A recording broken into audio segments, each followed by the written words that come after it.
नमस्कार। आज इस खास बातचीत में हम कुछ दिलचस्प स्रोतों के जरिए खोए हुए शहरों की दुनिया में गोता लगाएंगे। ये वो बस्तियां हैं जो कभी आबाद थीं, फिर वक्त के साथ गुम हो गईं और बाद में फिर से मिली। हाँ, और हमारा मकसद सिर्फ कहानियां सुनना नहीं है, बल्कि ये समझना है कि ये शहर कैसे बने, क्यों उजड़े और आज हमारे लिए इनके क्या मायने हैं। स्रोतों में काफी हैरान करने वाली बातें हैं। तो चलिए देखते हैं इन पुरानी सभ्यताओं के निशान हमें क्या सिखाते हैं। शुरुआत करते हैं इनकी बनावट से। कई खोए हुए शहर अपनी बेहतरीन प्लानिंग के लिए जाने जाते हैं, जैसे मोहनजोदड़ो, बिल्कुल। जिसका मतलब है मृतकों का टीला। हाँ, सिंधु घाटी सभ्यता का ये शहर। स्रोतों के मुताबिक यहाँ सीधी मतलब ग्रिड पैटर्न वाली सड़कें थीं, गजब की पानी निकासी व्यवस्था थी और वो मशहूर ग्रेट बाथ यानी विशाल स्नानागार भी। अच्छा, वो पक्की ईंटों वाला। हाँ हाँ, वही। आर.डी. बनर्जी ने 1922 में इसे खोजा था।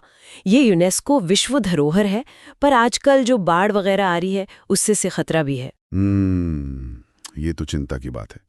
अच्छा, इसी तरह अफ्रीका में ग्रेट जिम्बाब्वे, वो पत्थर के ढांचे। हाँ, मध्य जिम्बाब्वे मतलब पत्थर के घर, वो भी काफी प्रभावशाली हैं। कब के हैं ये? ये समझिए 14वीं-15वीं सदी में एक बड़ा व्यापारिक केंद्र था। व्यापार?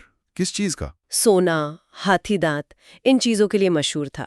अनुमान है कि वहां कोई 18,000 लोग रहते थे। 18,000? काफी बड़ा रहा होगा। हाँ, बिल्कुल। और अमेरिका के मेसा वर्डे में वो जो पुएबुअन लोगों ने चट्टानों में घर बनाए थे, क्लिफ ड्वेलिंग्स। हाँ, कोलोराडो में वो भी कमाल की इंजीनियरिंग है। कैसे बनाते थे वो? उन्होंने बलुआ पत्थर के ब्लॉक इस्तेमाल किए थे और वहां किवा भी मिले हैं। किवा? वो क्या है? गोल, जमीन के नीचे बने कमरे, शायद धार्मिक रस्मों के लिए। अच्छा, नाम का मतलब भी कुछ नीचे की दुनिया जैसा है। दिलचस्प। और पोम्पेई का क्या? वहां दीवारों पे ग्राफिटी मिली थी। हाँ हाँ, बहुत सारी आम बातें भी और राजनीतिक नारेबाजी भी। जैसे एक जगह लिखा था, छोटे चोर आपसे वाटिया को चुनने को कह रहे हैं। हाँ, सही है। मतलब लोग काफी पढ़े लिखे और जागरूक थे। हाँ, बिल्कुल। रोमन समाज की झलक मिलती है उससे। रोजमर्रा की चिंताएं, राजनीति में दिलचस्पी, सब कुछ। कमाल है। पर फिर ये इतने शानदार शहर आखिर गायब कैसे हो गए? स्रोत क्या बताते हैं इस बारे में? देखिए, कारण कई हैं। एक बहुत बड़ा फैक्टर लगता है जलवायु परिवर्तन, मौसम का बदलना। अच्छा। हाँ, जैसे मेसोपोटामिया में अकादियन साम्राज्य था, करीब 4200 साल पहले। वहां अचानक भयंकर सूखा पड़ा। ओह। और मध्य अमेरिका की माइन सभ्यता को देखें, 800-900 ईस्वी के आसपास।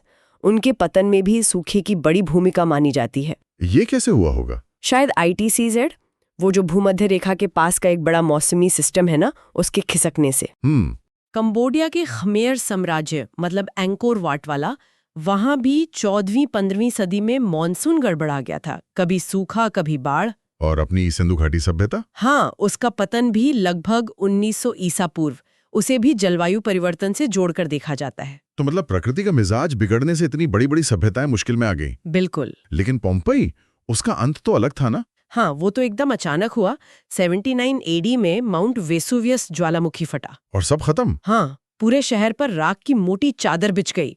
और इसी वजह से अजीब बात है, वहां की चीजें हैरत अंगेज तरीके से बच गई, संरक्षित हो गई। सही कहा। और ग्रेट जिम्बाब्वे, वहां क्या हुआ? वहां तो ज्वालामुखी नहीं था। नहीं, उसका पतन शायद व्यापार के रास्ते बदलने से हुआ। अच्छा। हाँ, जब पुर्तगाली आए और मुटापा और टोरवा जैसे नए राज्यों का दबदबा बढ़ा, तो ग्रेट जिम्बाब्वे का महत्व कम हो गया।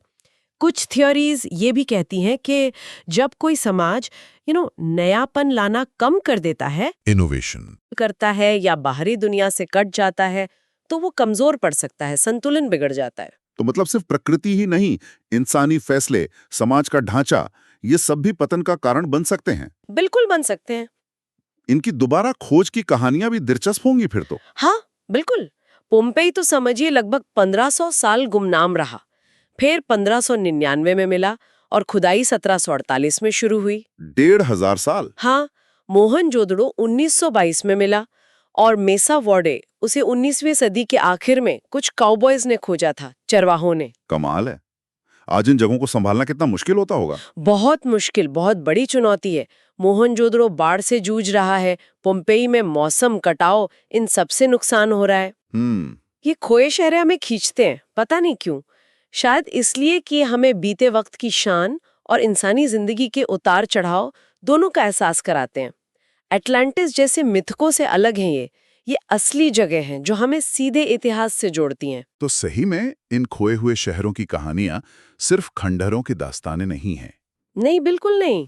ये उन समाजों की झलक है जिन्होंने तरक्की की, चुनौतियों का सामना किया, चाहे वो मौसम की हो, समाज की हो या राजनीति की। बिल्कुल। इनकी कहानियां हमें सोचने पर मजबूर करती हैं कि सभ्यताएं कितनी कितनी नाजुक हो सकती हैं। ये हमें याद दिलाती हैं कि बदलाव तो होता ही है और समाज को उसके साथ ढलना पड़ता है। और ये भी सोचने पे मजबूर करती हैं कि आज हम जो शहर बसा रहे हैं वो आने वाले वक्त के लिए क्या छोड़कर जाएंगे। क्या पता सदियों बाद हमारी कौन सी कहानियां किसी और के लिए खोजी जाने वाली पहेलियां बन जाएं। सोचने वाली बात।